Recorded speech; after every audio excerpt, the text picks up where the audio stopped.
Chapter 7. A Mad Tea Party.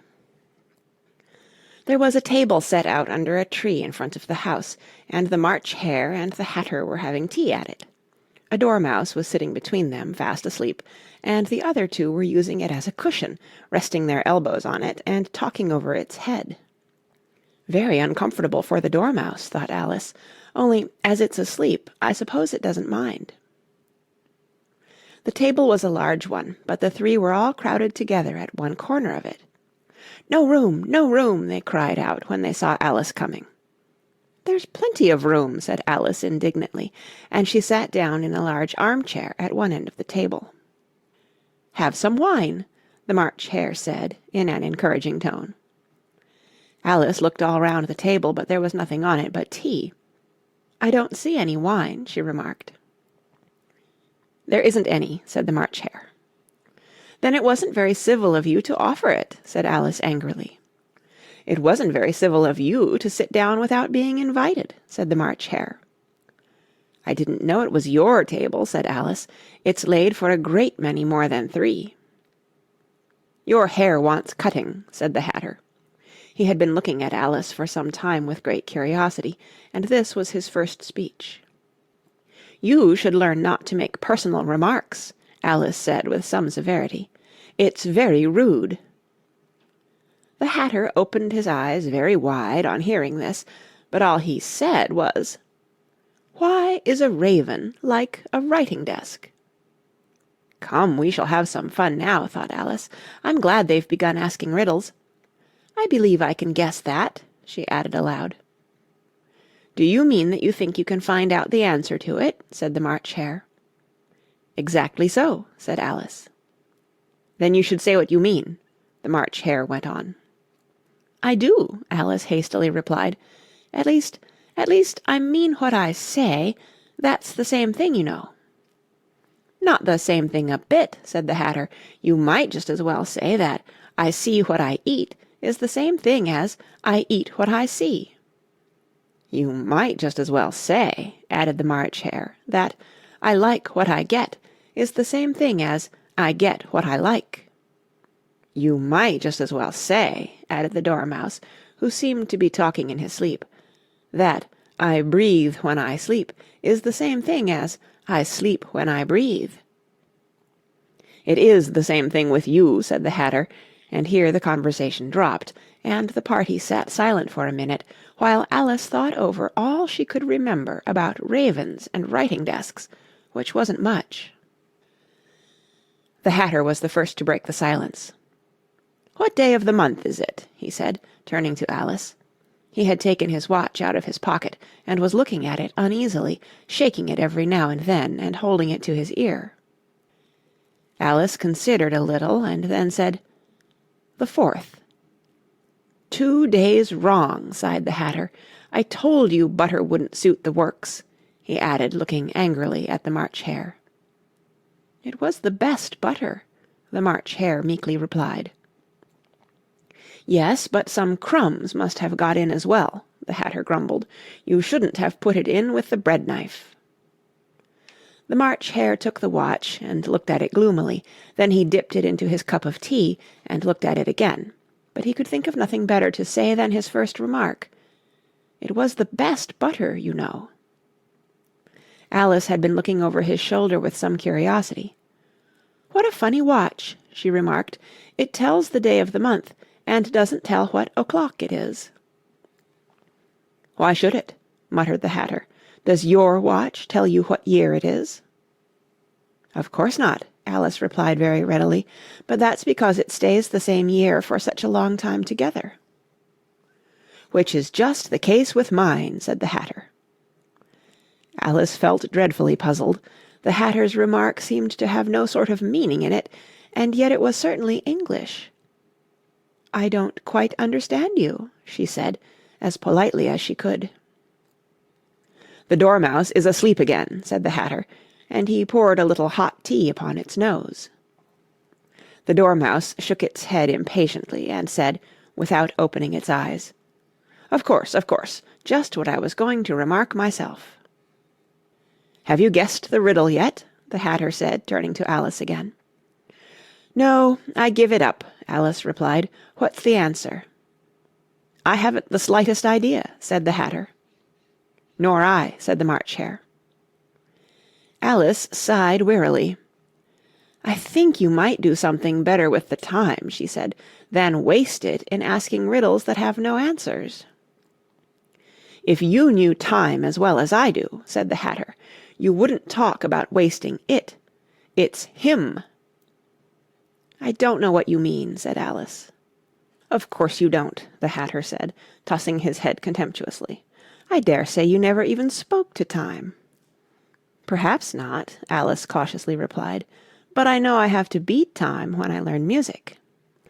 "Ah, that accounts for it," said the Hatter. "He won't stand beating. Now, if you only kept on good terms with him, he'd do almost anything you liked with the clock.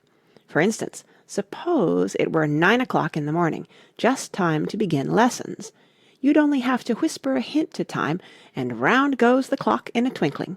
1:30, time for dinner." "I only wish it was," the March Hare said to itself in a whisper. "That would be grand, certainly," said Alice thoughtfully. "But then, I shouldn't be hungry for it, you know." "Not at first, perhaps," said the Hatter, "but you could keep it to 1:30 as long as you liked." "Is that the way you manage?" Alice asked. The Hatter shook his head mournfully. "Not I," he replied. "We quarrelled last March, just before he went mad, you know," pointing with his teaspoon at the March Hare. "It was at the great concert given by the Queen of Hearts, and I had to sing, 'Twinkle, twinkle, little bat, how I wonder what you're at.' You know the song, perhaps?" "I've heard something like it," said Alice. "It goes on, you know," the Hatter continued, "in this way. Up above the world you fly, like a tea-tray in the sky, twinkle, twinkle." Here the Dormouse shook itself, and began singing in its sleep, "Twinkle, twinkle, twinkle, twinkle," and went on so long that they had to pinch it to make it stop. "Well, I'd hardly finished the first verse," said the Hatter, "when the Queen jumped up and bawled out, 'He's murdering the time! Off with his head!'" "How dreadfully savage!" exclaimed Alice. "And ever since that," the Hatter went on in a mournful tone, "he won't do a thing I ask. It's always 6 o'clock now." A bright idea came into Alice's head. "Is that the reason so many tea things are put out here?" she asked. "Yes, that's it," said the Hatter with a sigh. "It's always tea time, and we've no time to wash the things between whiles." "Then you keep moving round, I suppose," said Alice. "Exactly so," said the Hatter, "as the things get used up." "But what happens when you come to the beginning again?" Alice ventured to ask. "Suppose we change the subject," the March Hare interrupted, yawning. "I'm getting tired of this. I vote the young lady tells us a story." "I'm afraid I don't know one," said Alice, rather alarmed at the proposal. "Then the Dormouse shall," they both cried. "Wake up, Dormouse!" and they pinched it on both sides at once. The Dormouse slowly opened his eyes. "I wasn't asleep," he said in a hoarse, feeble voice. "I heard every word you fellows were saying." "Tell us a story," said the March Hare. "Yes, please do," pleaded Alice. "And be quick about it," added the Hatter, "or you'll be asleep again before it's done." "Once upon a time there were 3 little sisters," the Dormouse began in a great hurry, "and their names were Elsie, Lacie, and Tilly, and they lived at the bottom of a well." "What did they live on?" said Alice, who always took a great interest in questions of eating and drinking. "They lived on treacle," said the Dormouse, after thinking a minute or two. "They couldn't have done that, you know," Alice gently remarked. "They'd have been ill." "So they were," said the Dormouse, "very ill." Alice tried to fancy to herself what such an extraordinary way of living would be like, but it puzzled her too much, so she went on. "But why did they live at the bottom of a well?" "Take some more tea," the March Hare said to Alice very earnestly. "I've had nothing yet," Alice replied in an offended tone, "so I can't take more." "You mean you can't take less," said the Hatter. It's very easy to take more than nothing." "Nobody asked your opinion," said Alice. "Who's making personal remarks now?" the Hatter asked triumphantly. Alice did not quite know what to say to this, so she helped herself to some tea and bread and butter, and then turned to the Dormouse and repeated her question. Why did they live at the bottom of a well? The Dormouse again took a minute or two to think about it, and then said, "It was a treacle well." "There's no such thing," Alice was beginning very angrily, but the Hatter and the March Hare went, "Shh, shh," and the Dormouse sulkily remarked, "If you can't be civil, you'd better finish the story for yourself." "No, please go on," Alice said very humbly. "I won't interrupt again. I dare say there may be one." "One indeed," said the Dormouse indignantly. However, he consented to go on. "And so these three little sisters, they were learning to draw, you know."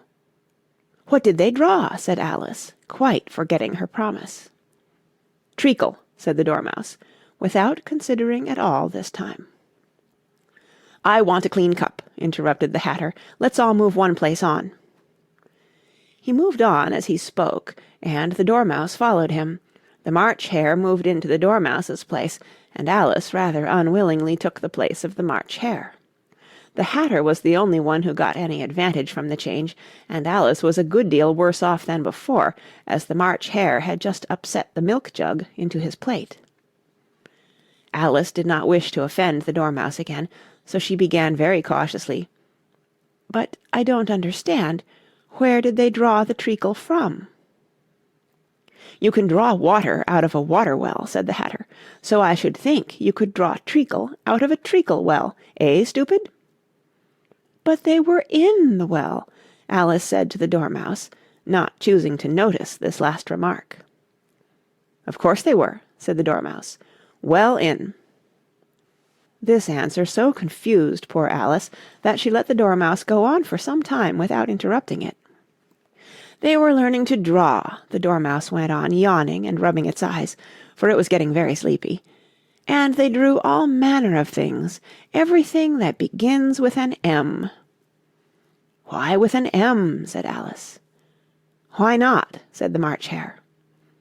Alice was silent. The Dormouse had closed its eyes by this time, and was going off into a doze, but on being pinched by the Hatter, it woke up again with a little shriek, and went on, "That begins with an M, such as mousetraps, and the moon, and memory, and muchness. You know you say things are much of a muchness. Did you ever see such a thing as a drawing of a muchness?"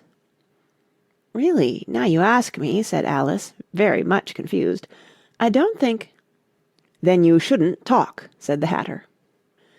This piece of rudeness was more than Alice could bear. She got up in great disgust and walked off. The Dormouse fell asleep instantly, and neither of the others took the least notice of her going, though she looked back once or twice, half hoping that they would call after her. The last time she saw them, they were trying to put the Dormouse into the teapot. "At any rate, I'll never go there again," said Alice, as she picked her way through the wood. "It's the stupidest tea-party I ever was at in all my life." Just as she said this, she noticed that one of the trees had a door leading right into it.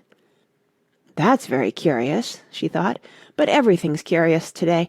I think I may as well go in at once." And in she went. Once more she found herself in the long hall, and close to the little glass table. "Now I'll manage better this time," she said to herself, and began by taking the little golden key and unlocking the door that led into the garden. Then she went to work nibbling at the mushroom (she had kept a piece of it in her pocket) till she was about a foot high. Then she walked down the little passage, and then she found herself at last in the beautiful garden, among the bright flower beds and the cool fountains. End of Chapter 7, read by Kara Schallenberg, March 2010, in San Diego, California.